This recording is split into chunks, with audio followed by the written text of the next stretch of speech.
जय श्री कृष्ण. आपलं श्रीमद भगवद्गीता आणि महाभारत चिंतनामध्ये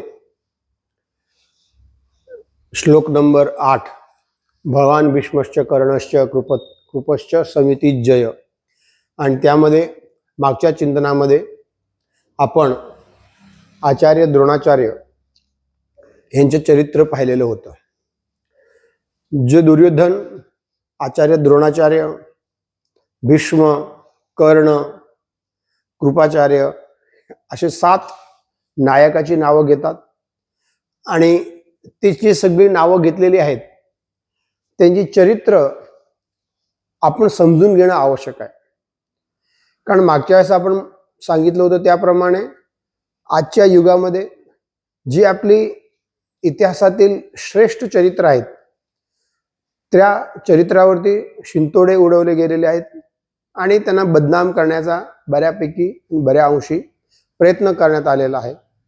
आणि त्यामुळे आपल्याला आपल्या संस्कृतीबद्दल प्रेम निर्माण व्हायचं असेल, आपल्याला आपल्या श्रेष्ठ चरित्र जी आहेत त्यांच्याबद्दल आकर्षण निर्माण व्हायचं असेल तर त्यांचा खरा इतिहास, त्यांची खरी भूमिका आणि त्यांनी जे काही कर्म केली त्यामागच्या खरा हेतू हे आपण जर समजून घेतलो तर त्याची खरी जाणीव आपल्याला होती आणि त्या उलगडा होत जातो. त्या भूमिकेतून आज आपण पितामह भीष्म यांचं चरित्र पाहूया. पितामह भीष्म ही एक अशी श्रेष्ठ व्यक्ती आहे. कृष्ण आणि पितामह भीष्म यांना समोर एका बरोबर जर आपण तुलनात्मक केलं तर फक्त ठराविक बाबी सोडल्या तर ते दोघेही एक समान आहेत. परंतु पितामह भीष्म हे कृष्ण होऊ शकले नाहीत.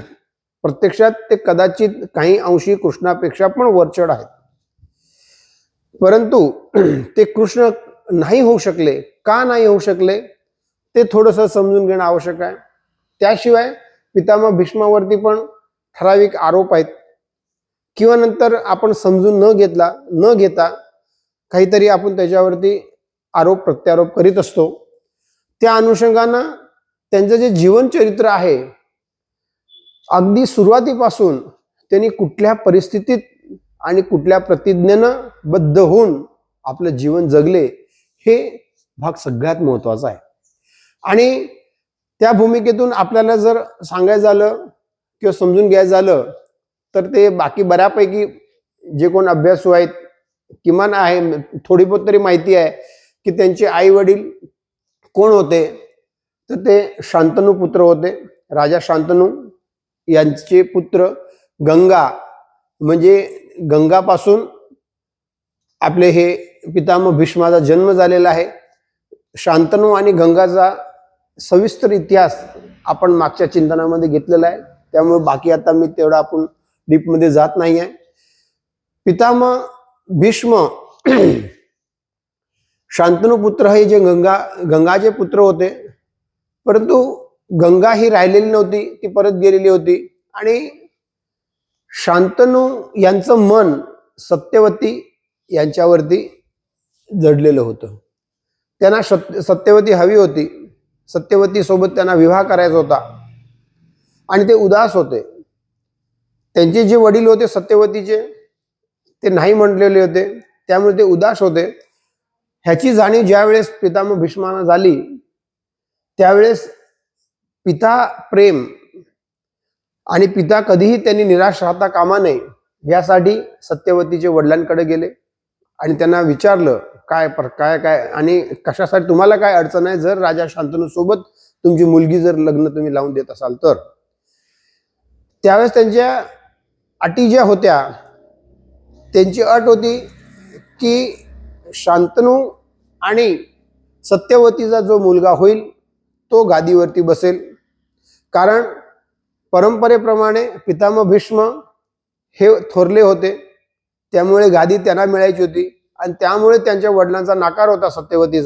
सत्यवतीच्या वडिलांचा नकार होता की माझ्या मुलांना ती गादी मिळायला पाहिजे, तो वारस राजा म्हणून तो व्हायला पाहिजे. ती भूमिका त्यांची होती त्यावेळेस तेवढ्या फक्त कारणासाठी त्यांनी सांगितलं. म्हणून त्यावेळेस मी पितामह भीष्माने 3 प्रतिज्ञा घेतल्या. ती पैकी ते आजीवन अखंड ब्रह्मचर्य व्रत पाळणार, त्यानंतर मग आजीवन संतान उत्पन्न करणार नाही आणि राज्य तथा मैथूनचा परित्याग करणार. आता इथं ब्रह्मचर्य, संतान उत्पन्न करणार नाही आणि मैथून, ह्या ज्या 3 शब्द आज आपण बऱ्याच ठिकाणी किंवा बऱ्याच वेळा एक समान घेत असतो. काही लोक जे लग्न केलेले नसतात ते म्हणतात ते ब्रह्मचारी आहेत. त्यानंतर ज्यांना संतान उत्पन्न करणार नाही आणि मैथून करणार नाही, ह्यामध्ये जमीन आसमानचा फरक आहे. इथं ह्या ज्या आहेत की आजीवन अखंड ब्रह्मचर्य व्रत पाळणार. ब्रह्मचर्य हा जो शब्द आहे ब्रह्माला उद्देशून आहे, म्हणजे त्यांचं जे जीवन आहे ते संपूर्ण जीवन जे आहे की नाही ते आपल्या वेदांनी सांगितलेल्यानुसार पूर्णपणे व्यतीत करणार. त्यानुसार ब्रह्मचर्य व्रत त्यांनी स्वीकारलेलं होतं. आणि ब्रह्मचर्य व्रतासोबत मग शेवटचा जो संन्यास आश्रम आहे, जवळपास मग संन्यास आश्रम त्यांनी घेणार, ह्या भूमिकेतून त्याचं जे व्रत होतं. दुसरं जे होतं आजीवन संतान उत्पन्न करणार नाही. म्हणजे संतान उत्पन्न करणार नाही कोणत्याही पद्धतीनं, म्हणजे लग्न केल्यानंतर मग संतान उत्पन्न करणार नाही असं नव्हे, पण कोणत्याही अँगलनं ते संतान उत्पन्न करणार नाही ह्या भूमिकेतून आहे. थोडक्यात स्त्री सहवासाचा त्यांनी कायमपणे परित्याग केलेला होता. नंतर राज्य तथा मैथूनचा परित्याग, फक्त मैथूनचा नव्हे पण राज्याचा देखील त्यांनी परित्याग केलेला होता. आणि ह्या भूमिकेतून म्हणजे इथं अखंड जीवन त्यांनी आजीवन ब्रह्मचर्य म्हणजे एक श्रेष्ठ वापी म्हणून राहायचं. दुसरं जे आहे संतान उत्पन्न करणार नाही, म्हणजे लग्न जीवन जे आहे लग्न जीवन त्यांनी स्वीकारणार नाही आहे. त्यानंतर मैथूनचा त्यांनी परित्याग, राज्याचा परित्याग करणार आहे. म्हणजे ह्याप्रमाणे त्यांनी जीवन जगण्याची जी प्रतिज्ञा घेतली ती प्रतिज्ञा त्यांनी शेवटपर्यंत आजीवन टिकवलेली होती. आणि ह्या प्रतिज्ञेमुळं शंतनूचं सत्यवती सोबत लग्न झालं. आणि त्या ह्याच्यामुळं ज्यावेळेस मग हे शंतनूला कळालं की माझ्या मुलांनी माझ्यासाठी, माझ्या आनंदासाठी, माझ्या सुखासाठी ही प्रतिज्ञा घेतलेली आहे, त्यावेळेस शंतनूने त्यांना इच्छा मृत्यूचं वरदान दिलेलं होतं. कारण आपण जे म्हणतो की पितामह भीष्म युद्धाच्या 10व्या दिवशी बाणशय्यावरती झोपले आणि त्यानंतर उत्तरायणची वाट पाहत होते आणि उत्तरायण सुरू झाल्यानंतर त्यांनी प्राणत्याग केला. म्हणजे इच्छा मृत्यू जे आहे, इच्छा मृत्यूचं वरदान त्यांना शांतनूच्या वरदानामुळे मिळालं होतं. आणि शांतनूच्या वरदानामुळे का मिळालं, त्यांनी ह्या ज्या 3 प्रतिज्ञा ज्या केलेल्या होत्या त्या पोटी त्यांना मिळालं होतं. आता हे पितामह भीष्माचं श्रेष्ठ जीवन आहे. त्यासोबत बाकी सगळी जी श्रेष्ठ लोक आहेत, आज पण जी श्रेष्ठ लोक आहेत, फक्त शिकलेले नव्हे, श्रेष्ठ या शब्दामध्ये फार वेगळं अंतर आहे. आज फक्त शिकलेले असतील, मोठमोठे म्हणजे ग्रॅज्युएट PhD झाले, ते श्रेष्ठ होऊ शकत नाही. जीवनाच्या दृष्टिकोनातून जे असेल श्रेष्ठत्व, त्या भूमिकेतून हा शब्द आहे श्रेष्ठ. कारण आजचं जे शिक्षण आहे ते लाईफ ओरिएंटेड नाही, तर फक्त ब्रेड ओरिएंटेड आणि करिअर ओरिएंटेड आहे. त्यामध्ये लाईफ ओरिएंटेडचा समागम काही नाही. आजचं संपूर्ण 15-15, 20-20 वर्ष आपण शिकल्यानंतर देखील जीवन म्हणजे काय ह्याची जाणीव देखील राहत नाही. फक्त कमवा, खा, प्या, मजा करा, जगा आणि मरा, हेच फक्त अल्टरनेटिव्हली त्या शिक्षणामध्ये शिकवलं जात आहे. त्यामुळं आपण एखाद्या आपल्या शास्त्राचा किंवा नंतर मग तत्कालीन ग्रंथाचा अभ्यास करत असताना त्यामध्ये एखादा शब्द आला असेल, पण तो शब्द आजच्या संदर्भामध्ये शब्द एक असतील, परंतु त्याचा अर्थ पूर्णपणे बदलतो. आणि तो अर्थ त्या दृष्टिकोनातून घेणं आवश्यक आहे.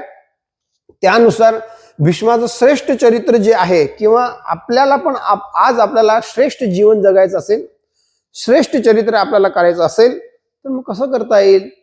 त्यासाठी सगळ्यात महत्वाच्या ज्या बाबी आहेत त्या म्हणजे 3 आहेत.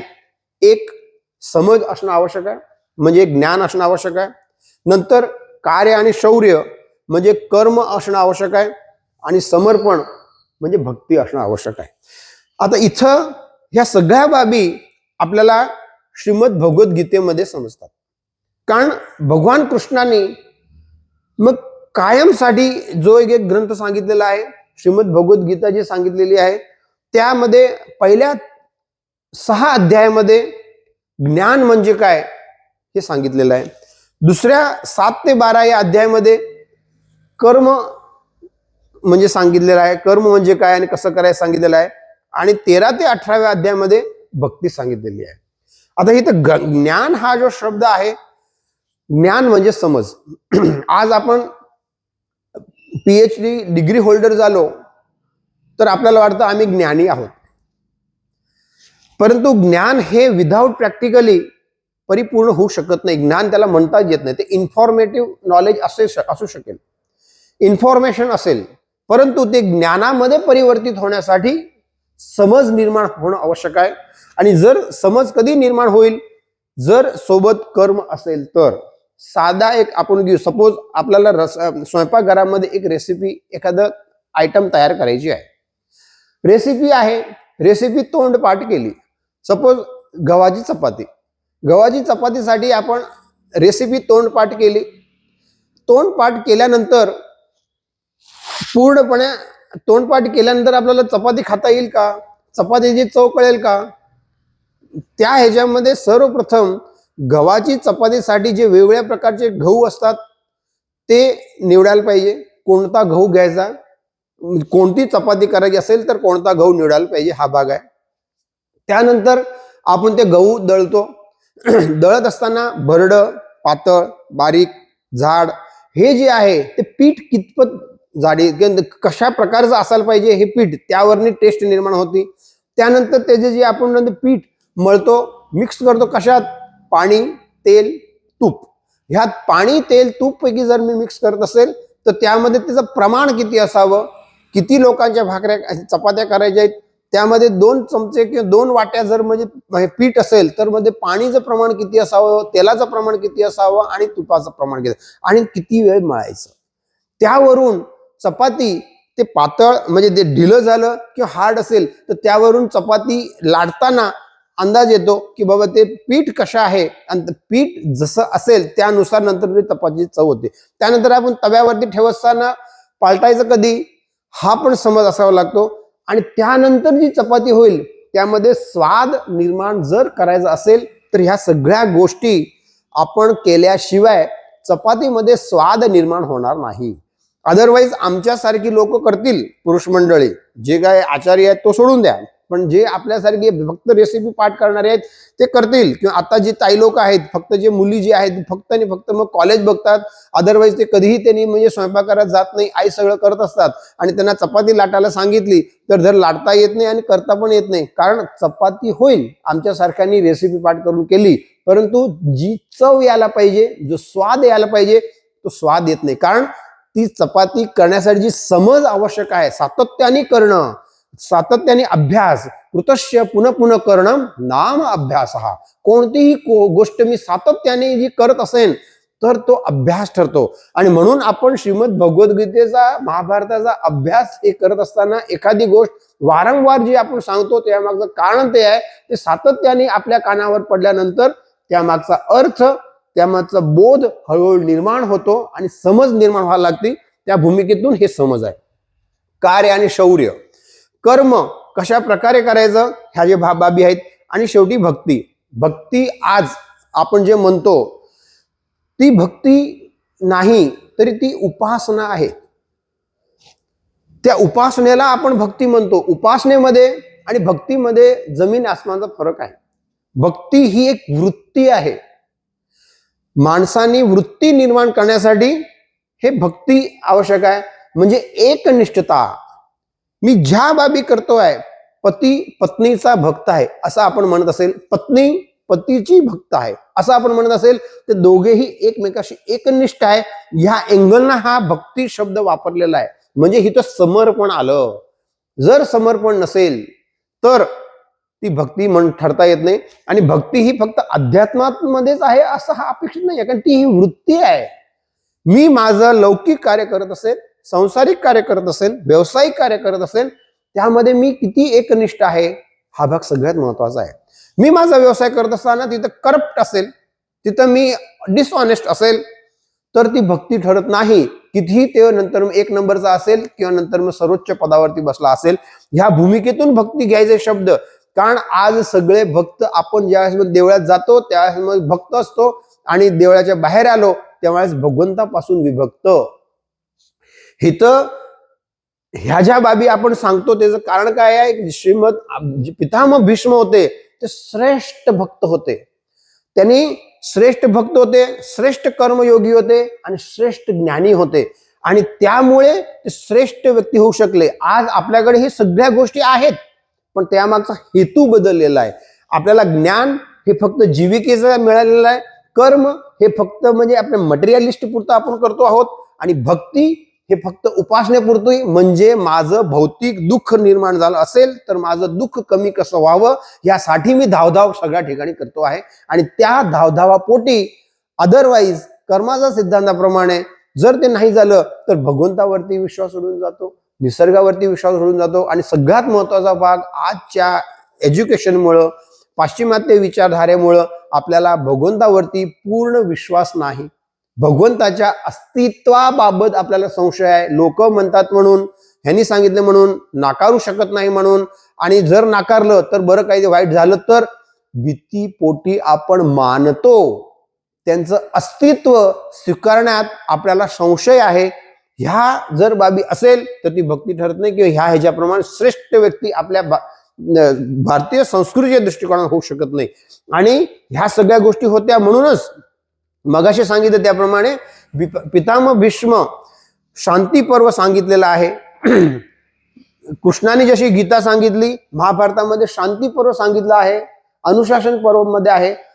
शांती पर्व, अनुशासन पर्व मध्ये असा एकाही प्रश्न नाही, एखादाही मुद्दा व्यासाने सोडलेला नाही आणि युधिष्ठिरने प्रश्न विचारून भीष्माने सांगितलेलं नाही असं नाही आहे की ज्या गोष्टी जगामध्ये निर्माण झालेल्या आहेत, जे वेगवेगळे प्रश्न जे आहेत ते प्रश्नाचं उत्तर तिथं नाही, असं एकही प्रश्न नाही आहे. आणि त्यासोबत म्हणून श्रीमद भगवद्गीता ही महाभारतात आहे एक भाग, आणि महाभारत हे शांतीपरामुळे पंचम वेद, 4 वेद आहेत, त्यामुळे 5वा वेद महाभारताला मान्यता म्हणून दिलेली आहे. आणि त्यानुसार हे का होऊ शकले नाही, पितामह भीष्म श्रीकृष्ण का होऊ शकले नाही, तर त्याची 2च कारण. एक तर त्यांनी अधर्माला साथ दिली, धर्माला साथ दिली नाही. दुसरं, त्यांनी स्वतःच्या प्रतिज्ञेला महत्व दिलं. परंतु कृष्णाने स्वतःच्या प्रतिज्ञेला महत्व न देता धर्माला महत्व दिलं. भीष्म हे कॉन्स्टिट्युशनलिस्ट होते आणि कृष्ण हे क्रांतिकारी होते. प्रतिज्ञा त्यांनी जे केलेले आहे त्या प्रतिज्ञेचं नियमाप्रमाणे काटेकोरपणे पालन करणारे पितामह भीष्म होते.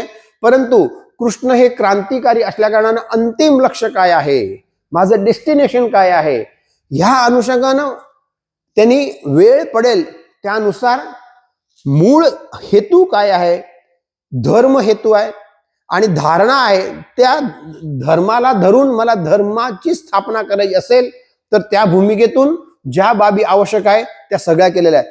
कृतीमधून कदाचित ते सर्वसामान्य माणसाला किंवा आपल्याला ते अयोग्य वाटत असेल किंवा अनावश्यक वाटत असेल, परंतु त्याचा हेतू हा भाग महत्वाचा आहे. किंवा आज देखील एखाद्या व्यक्तीने खून केलं असेल, मर्डर केलं असेल, पण त्यामागचा त्याचा हेतू काय होता, मेन्स रिया.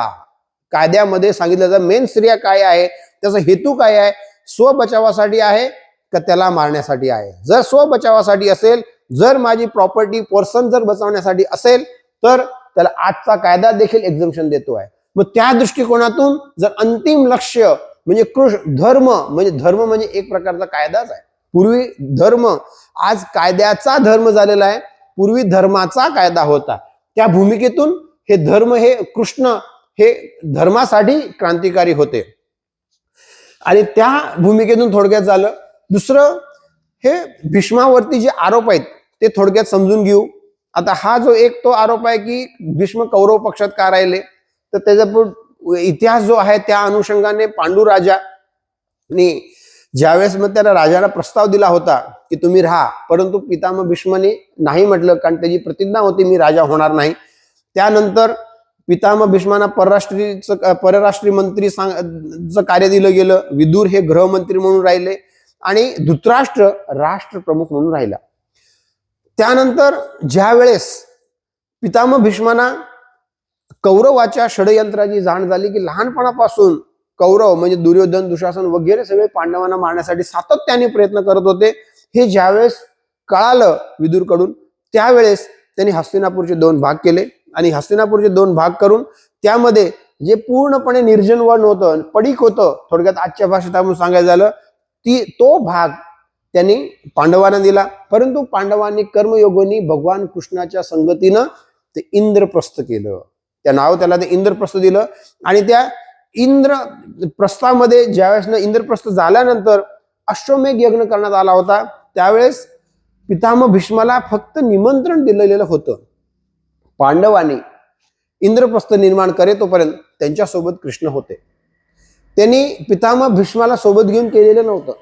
भगवान कृष्णाच्या सोबत राहून त्यांनी या सगळ्या गोष्टी केल्या आणि त्यावेळेस त्यांनी जर मग त्याला बोलवलं असतं तर कदाचित ते आलेही असते, कारण तो हस्तिनापूरचाच भाग होता.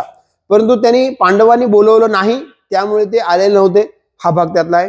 दुसरा जो भाग आहे, द्रौपदीच्या वस्त्रहरणाच्या वेळेस विरोध का केला नाही, हा सगळ्यात मोठा आरोप त्यांच्यावरती आहे. त्या 2 अँगलने आपण बघता येईल की द्रौपदीचा प्रश्न होता त्यावेळेस की मला धर्मानुसार जिंकले आहे का.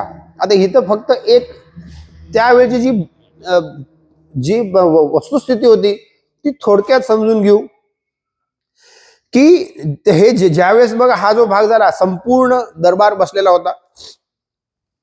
दरबारामध्ये हे ज्यावेळेस मग जुगार खेळला गेला त्यावेळेस ह्याने दुर्योधन, दुःशासन, कर्ण, शकुनी यांनी षडयंत्र रचलं. षडयंत्र करून त्यांनी धृतराष्ट्राला सांगितलं की याप्रमाणे तुम्ही त्यांना खेळण्यासाठी बोलवा. पण हे खेळण्यासाठी बोलवण्याचं कारण काय, तर हे जे वरती सांगितलं की इंद्रप्रस्थ, हा इंद्रप्रस्थाचं ज्यावेळेस ओपनिंग सेरेमनी होती त्यावेळेस दुर्योधन हे राजे महाराजे संपूर्ण भारतवर्षातून राजे महाराजे येत होते. ते कोण किती काय घेऊन आलेलं आहे हे लिहिण्यासाठी त्याचा भाऊ असल्या कारणाने त्याला बसवलेलं होतं.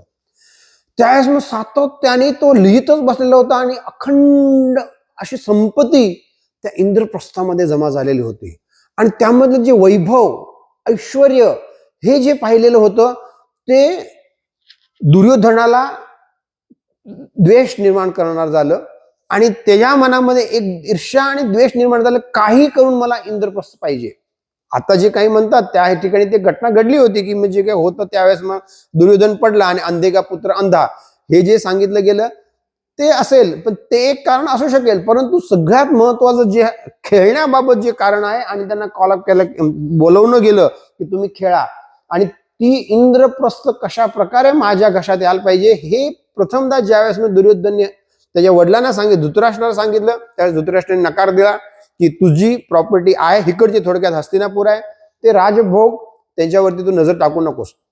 गांधारीला पण त्यांनी समजावून गांधारींनी पण दुर्योधनला समजावून सांगितलं परंतु तो ऐकला नाही. शेवटी पुत्रमोह, जे अयोग्य आहे ते अयोग्य गोष्टीला साथ देणारे वडील धृतराष्ट्र सारखे असतील तर तिथं महाभारत निर्माण होतं आणि तिथं युद्ध अनिवार्य आहे. आणि ह्या भूमिकेतून कौरवात दुर्योधनाचा आग्रह असल्या कारणानं पुत्रमोहामुळे धृतराष्ट्र नाही म्हणू शकला नाही आणि त्यांना बोलवलं. आणि ह्यांच्या समोर हे जे पांडव होते ते एकनिष्ठ होते. कारण काय, पांडवाची काय होती, त्यांना माहिती होते पांडव कोण आहेत. पांडव हे जे होते ते धर्मपालन आणि धर्मपरायण करणारे होते. वडिलांचे शब्दाला ते लोक मान देणारी होती, वचनबद्धता होती ह्या जे होती. कारण पांडव खास करून युधिष्ठिर आणि पांडव सगळेजण स्वतःचे वडील पांडू नव्हते, त्यामुळे धृतराष्ट्राला आपले वडील मानत होते. आणि ते वडील आपल्याला मानत असल्या कारणानं वडिलांनी एखादी मला आज्ञा दिली किंवा त्याला बोलवलं ते नाकारित नव्हते. आणि त्यामुळं युधिष्ठिरला खेळता येत नव्हतं जुगार, तरी पण त्यांना बोलवलं गेलं. ते गेले आणि गेल्यानंतर एकदा सगळ्या गोष्टी हारल्या तरी पुन्हा बोलवलं गेलं. कारण ते पुन्हा जेव्हा बोलवलं गेलं तेव्हा बाकी सगळ्यांनी नाही म्हटलं, परंतु युधिष्ठिर म्हटले, मला वडील बोलवतात, हे जे माझा धर्म आहे आणि ते मी चुकणार नाही. मला माहिती आहे की मला खेळता येत नाही, मला माहिती आहे की ते जिंकणार आहे, तरी पण मी नाही म्हणू शकणार नाही. या वचनबद्धतेमुळे वडिलांच्या शब्दाला मान देणार हा जो त्याचा गुण होता, त्या गुणाचा कशा प्रकारे अपहास करायचा ह्या दृष्टिकोनातून त्यांना बोलवलं, खेळवलं.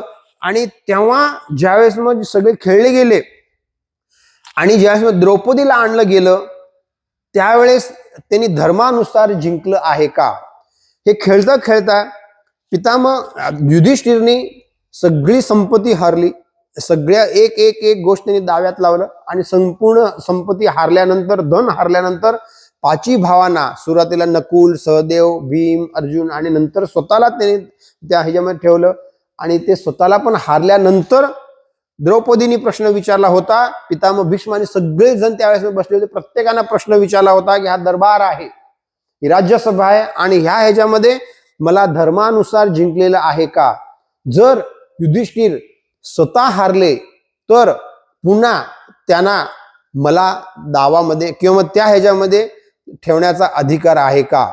आणि जर ठेवलं असेल तर मूळ अस्तित्वच जर युधिष्ठिरचं संपलं असेल, बिंग राजा किंवा ह्याच्याप्रमाणे, तर मग ते कशा प्रकारे मला ठेवू शकतील.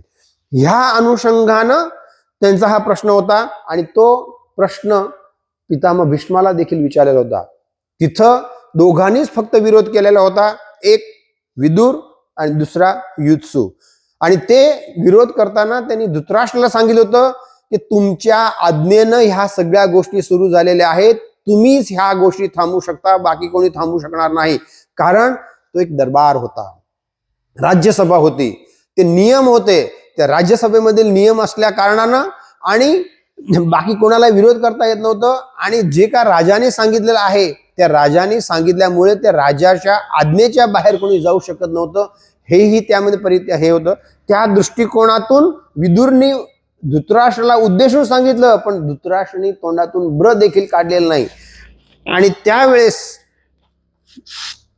पितामह भीष्माने फक्त इतकं म्हटलं की धर्माची सूक्ष्मता आणि स्वामित्वाचा धर्म ह्या 2 गोष्टी फार महत्वाच्या आहेत. कारण धर्माची सूक्ष्मता इतकी सूक्ष्म आहे ते आपल्याला कळत नाही आहे.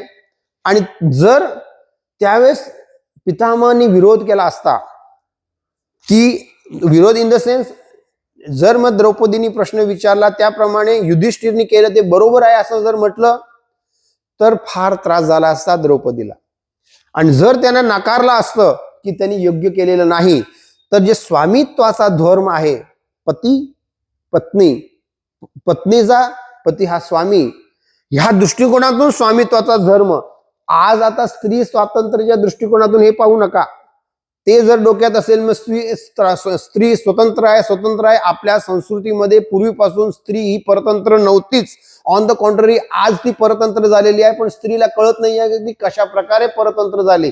फक्त एकच गोष्ट सांगतो इनडायरेक्टली, की त्यावेळेस ह्या ज्या गोष्टी वस्त्रहरण झालं, पण आज आपल्याला आपल्या परकीय ह्याच्यानं पाश्चिमात्य आक्रमण, मॅक्युलेने केलेली शिक्षण व्यवस्था आणि हक्काच्या नावाखाली बाहेरची लोक आज आपली जी संस्कृती होती, संस्कृतीचं वस्त्रहरण सुरू आहे, विचाराचं वस्त्रहरण सुरू आहे.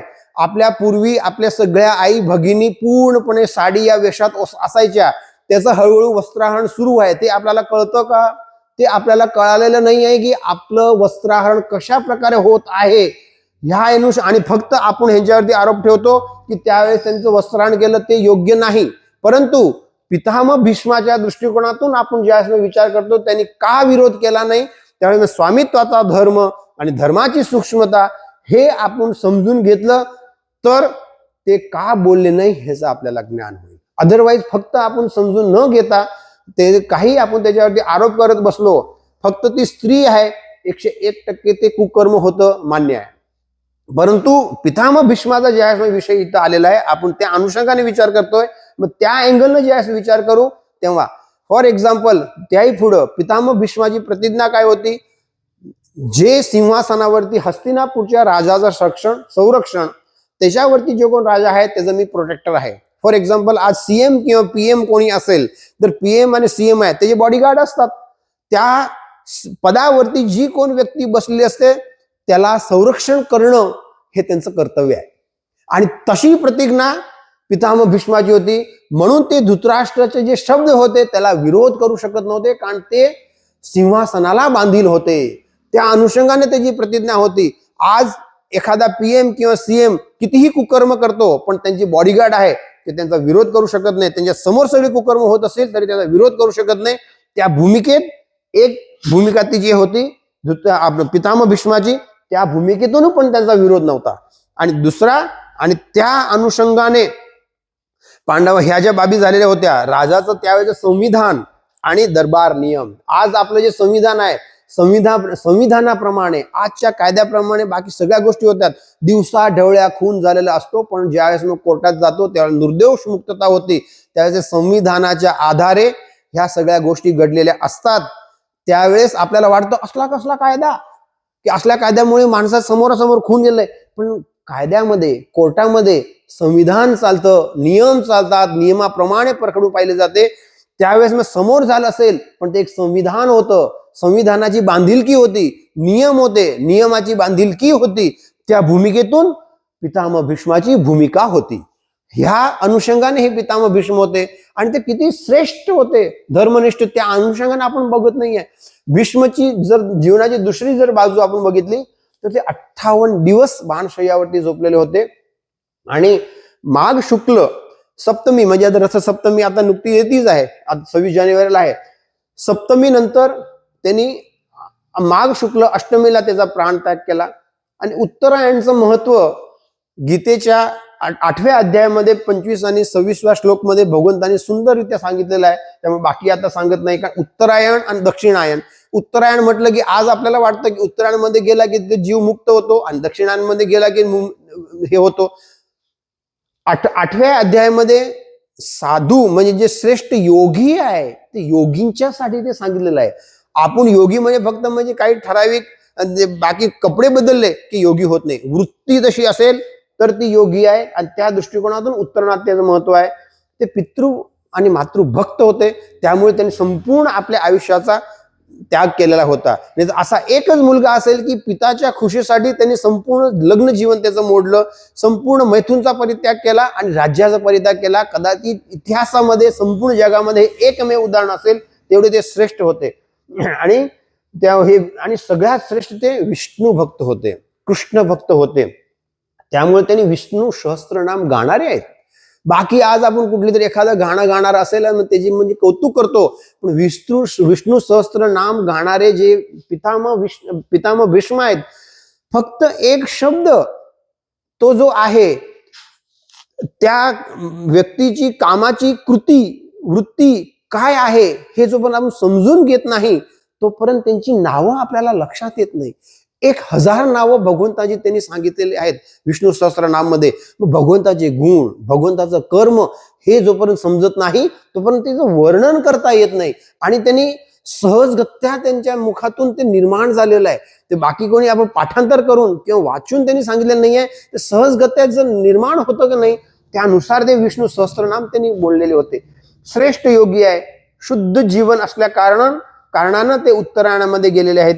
आणि त्यानंतर त्यांनी ज्यावेळेस जीव सोडला, ब्रह्मरंध्रातून जीव सोडलेला आहे त्यांच्या मनानुसार, बुद्धीनुसार. आणि शेवटी मृत्यूपूर्वी त्यांनी कृष्णाला विचारलं की मी आता जाऊ का, मला रजा द्या. त्या भगवान कृष्णाने सांगितलं, त्यावेळेस फक्त त्यांनी हे सांगितलं होतं, यत कृष्ण स्ततो धर्म, कृष्ण यतो धर्म स्ततो जय. मग जिथं कृष्ण आहे तिथं धर्म आहे, जिथं धर्म आहे तिथं विजय आहे, हे सांगून त्यानंतर मग त्यांनी भगवानकडे परवानगी मागितली. त्यावेळेस भगवंतांनी इतकं सांगितलं, या जीवनामध्ये तुम्ही छोटं देखील पाप केलेलं नाही, एकही पाप केलेलं नाही आहे, त्यामुळे तुम्ही मुक्त जीवन जगू शकाल, म्हणजे जीवनातून मुक्त होऊ शकाल आणि पूर्णपणे तुमच्या लोकात जा. जर भगवंतांनी सर्टिफिकेट दिलेलं असेल, कृष्ण वंदे जगद्गुरु, जगाचा कृष्ण आहे, जगाचा गुरु आहे, त्यांनी जे सर्टिफिकेट दिलेलं आहे, तुम्ही ह्या जीवनामध्ये एकही पाप केलेलं नाही, तर माझ्यासारख्या आपल्यासारख्याला आपली काय पात्रता आहे की त्यांच्यावरती आपण दोष ठेवावे किंवा त्यांना दोषी मानावं? माझी पात्रता नाहीच आहे, आपली पात्रता नाही.